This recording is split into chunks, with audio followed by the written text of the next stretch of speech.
ಕಬ್ಬು ಬೆಳೆಗಾರರ ಹೋರಾಟಕ್ಕೆ ಕೊನೆಗೂ ಎಚ್ಚೆತ್ತುಕೊಂಡಿದ್ದಾರೆ ಸಕ್ಕರೆ ಸಚಿವರು. ಹುಬ್ಬಳ್ಳಿಯಿಂದ ಬೆಳಗಾವಿಗೆ ದೌಡಾಯಿಸಿದ್ದಾರೆ ಶಿವಾನಂದ ಪಾಟೀಲ್. ಬೆಳಗಾವಿ ಜಿಲ್ಲಾಧಿಕಾರಿ ಮೊಹಮ್ಮದ್ ರೋಷನ್ ಜೊತೆ ದಿಢೀರ್ ಸಭೆಯನ್ನ ನಡೆಸಿದ್ದಾರೆ. ಸಿಎಂ ನಿರ್ದೇಶನ ಮೇರೆಗೆ ಬೆಳಗಾವಿಗೆ ಬಂದಿದ್ದಾರೆ ಸಕ್ಕರೆ ಸಚಿವರು. ಗೌಪ್ಯ ಸ್ಥಳದಲ್ಲಿ ಡಿಸಿ ಹಾಗೂ ಸಕ್ಕರೆ ಸಚಿವರ ಅಥವಾ ಸಕ್ಕರೆ ಆಯುಕ್ತರ ಜೊತೆ ಸಚಿವರಾದಂತಹ ಪಾಟೀಲ್ ಒಂದು ಸಭೆಯನ್ನ ನಡೆಸಿದ್ದಾರೆ. ಮುತ್ತಿಗೆ ಭೀತಿ ಹಿನ್ನೆಲೆಯಲ್ಲಿ ಬಹಿರಂಗವಾಗದ ಸಚಿವರ ಪ್ರವಾಸದ ವಿವರ ಅಂದ್ರೆ ಯಾರಿಗೂ ಕೂಡ ಒಂದು ಇನ್ಫಾರ್ಮೇಶನ್ ಅನ್ನ ಕೊಟ್ಟಿರಲಿಲ್ಲ. ದಿಢೀರ್ ಅಂತ ಬಂದಿದ್ದಾರೆ.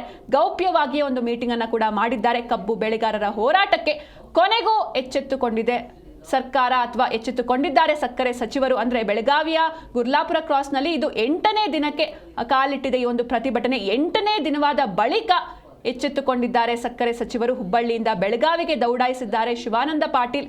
ಬೆಳಗಾವಿ ಜಿಲ್ಲಾಧಿಕಾರಿ ಮೊಹಮ್ಮದ್ ರೋಷನ್ ಜೊತೆ ಒಂದು ದಿಢೀರ್ ಸಭೆಯನ್ನು ಕೂಡ ನಡೆಸಿದ್ದಾರೆ. ಸಿಎಂ ನಿರ್ದೇಶನ ಮೇರೆಗೆ ಬೆಳಗಾವಿಗೆ ಬಂದಿದ್ದಾರೆ ಸಕ್ಕರೆ ಸಚಿವರು. ಗೌಪ್ಯ ಸ್ಥಳದಲ್ಲಿ ಡಿಸಿ ಹಾಗೂ ಸಕ್ಕರೆ ಆಯುಕ್ತರ ಜೊತೆಗೆ ಸಚಿವ ಪಾಟೀಲ್ ಸಭೆಯನ್ನ ನಡೆಸಿದ್ದಾರೆ. ಬೆಳಗಾವಿಯಲ್ಲಿ ಕಬ್ಬು ಬೆಳೆಗಾರರ ಹೋರಾಟ ಹಿನ್ನೆಲೆಯಲ್ಲಿ ಬೆಳಗಾವಿಯಲ್ಲಿ ಶಿವಾನಂದ ಪಾಟೀಲ್ ಒಂದು ಮಹತ್ವದ ಸಭೆಯನ್ನ ನಡೆಸಿದ್ದಾರೆ.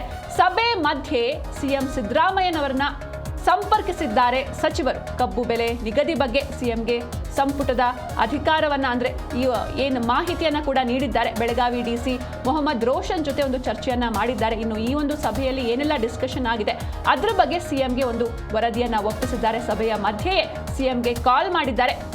ಸುದೀರ್ಘ ಸಮಾಲೋಚನೆ ಬಳಿಕ ಸಿಎಂಗೆ ಎಲ್ಲ ಮಾಹಿತಿಯನ್ನು ಕೂಡ ನೀಡಿದ್ದಾರೆ. ಇನ್ನು 8ನೇ ದಿನವಾದ ಇವತ್ತು ಸಕ್ಕರೆ ಸಚಿವರು ಎಚ್ಚೆತ್ತುಕೊಂಡಿದ್ದಾರೆ.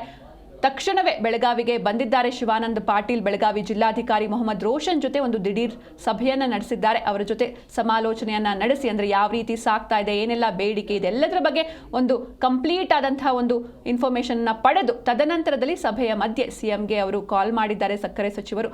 ಸಿಎಂಗೂ ಕೂಡ ಎಲ್ಲ ಮಾಹಿತಿಯನ್ನ ನೀಡಿದ್ದಾರೆ. ಗೌಪ್ಯ ಸ್ಥಳದಲ್ಲಿ ಡಿಸಿ ಹಾಗೂ ಸಕ್ಕರೆ ಆಯುಕ್ತರ ಜೊತೆ ಸಚಿವ ಪಾಟೀಲ್ ಸಭೆಯನ್ನ ನಡೆಸಿದ್ದಾರೆ. ಇನ್ನು ಏಕಾಏಕಿ ಅಂದ್ರೆ ಒಂದು ಮಾಹಿತಿಯನ್ನ ಕೊಟ್ಟು ಈ ಒಂದು ಸ್ಥಳಕ್ಕೆ ಬಂದ್ರೆ, ಪ್ರತಿಭಟನಾ ಸ್ಥಳಕ್ಕೆ ಬಂದ್ರೆ ಎಲ್ಲಿ ರೈತರು ಮುತ್ತಿಗೆಯನ್ನ ಹಾಕ್ತಾರೋ ಎನ್ನುವಂತಹ ಭೀತಿಯಲ್ಲಿ ಏನು ಇನ್ಫಾರ್ಮೇಶನ್ ಇಲ್ಲದೇನೆ ಸಚಿವರು ಭೇಟಿಯನ್ನ ನೀಡಿದ್ದಾರೆ. ಸಚಿವರ ಪ್ರವಾಸದ ವಿವರ ಬಹಿರಂಗವಾಗಿರಲಿಲ್ಲ. ಯಾಕಂದ್ರೆ 8ನೇ ದಿನ 8 ದಿನಗಳು ಬೇಕಾಯ್ತಾ ಸಚಿವರು ಅಲ್ಲಿಗೆ ಭೇಟಿಯನ್ನ ನೀಡೋದಕ್ಕೆ. 8 ದಿನಗಳ ಕಾಲ ಈ ಒಂದು ರೈತರ ಕೂಗು ಅವರಿಗೆ ಕೇಳಿಸಿರಲಿಲ್ವಾ?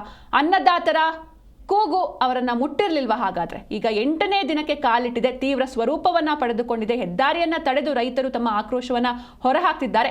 ಈಗ ಸಚಿವರು ಭೇಟಿಯನ್ನ ನೀಡಿದ್ದಾರೆ ಜಿಲ್ಲೆಗೆ. ಆದ್ರೆ ಎಲ್ಲಿ ಅಂದ್ರೆ ಈ ರೀತಿ ಭೇಟಿಯನ್ನ ನೀಡಿದಾಗ ಎಲ್ಲಿ ಮೊದಲೇ ರೈತರು ಆಕ್ರೋಶಗೊಂಡಿದ್ದಾರೆ, ಎಲ್ಲಿ ಇವರನ್ನ ಮುತ್ತಿಗೆ ಹಾಕ್ತಾರೋ, ಆಕ್ರೋಶವನ್ನ ಹೊರ ಹಾಕ್ತಾರೋ ಎನ್ನುವಂತಹ ಭೀತಿಯಲ್ಲಿ ಎಲ್ಲೂ ಕೂಡ ಇವರು ಬರುವಂತಹ ವಿಚಾರ ಅಥವಾ ಪ್ರವಾಸದ ವಿವರ ಬಹಿರಂಗವಾಗಿರಲಿಲ್ಲ. ದಿಢೀರನೆ ದೌಡಾಯಿಸಿದ್ದಾರೆ ಸಕ್ಕರೆ ಸಚಿವರು. ಜೊತೆಗೆ ಒಂದು ಮೀಟಿಂಗ್ ಕೂಡ ಮಾಡಿದ್ದಾರೆ. ಬೆಳಗಾವಿ ಡಿಸಿ ಮೊಹಮ್ಮದ್ ರೋಷನ್ ಜೊತೆ ಒಂದು ದಿಢೀರ್ ಸಭೆಯನ್ನ ನಡೆಸಿದ್ದಾರೆ. ಸಭೆಯಲ್ಲಿ ಒಂದು ಸುದೀರ್ಘವಾದಂತಹ ಇನ್ಫಾರ್ಮೇಶನ್ನ ಕಲೆಕ್ಟ್ ಮಾಡಿ ತದನಂತರದಲ್ಲಿ ಸಭೆಯ ಮಧ್ಯೆ ಸಿಎಂಗೆ ಸಚಿವರು ಕಾಲ್ ಮಾಡಿದ್ದಾರೆ. ಸಚಿವರು ಸಿಎಂಗೆ ಕಾಲ್ ಮಾಡಿ ಎಲ್ಲ ಮಾಹಿತಿಯನ್ನ ಕೂಡ ನೀಡಿದ್ದಾರೆ. ಎಲ್ಲ ಎಜುಕೇಟೆಡ್ ಜನ ಬರ್ತಾರಂತ ಹೇಳೋದು ಸ್ಪಷ್ಟ ಕನ್ನಡದಾಗ.